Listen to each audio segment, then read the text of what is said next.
Një histori shprese dhe mrekullie vjen nga Peruja, pikërisht në prag të festave të fundvitit.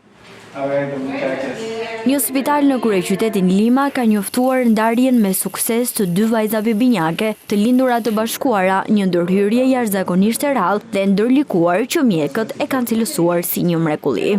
Binjakët Aylan dhe Alif Palacios Picon erdhën në jetë më 5 tetor të këtij viti në qytetin Huanuco, në pjesën qendrore lindore të vendit. Ato lindën para kohë dhe të bashkuara me shtyllën kurrizore dhe organe të komprometuara. 3 ditë pas lindjes, foshnjat u transferuan në Institutin Kombëtar të Shëndetit të Fëmijëve San Borja në Lima, ku një ekip i specializuar mjekësh nisi menjëherë përpjekjet për stabilizimin e tyre.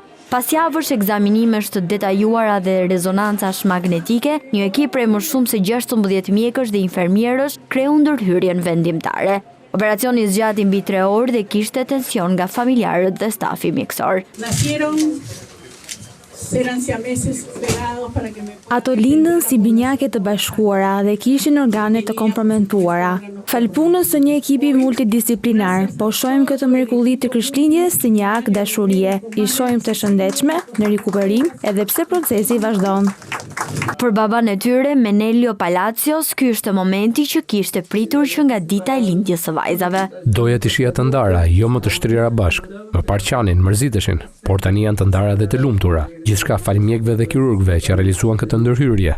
Autoritetet shëndetësore në Peru e kanë cilësuar rastin si një arritje të jashtëzakonshme, duke marrë parasysh lindjen e parakohshme dhe kompleksitetin e gjendjes shëndetësore të binjakëve.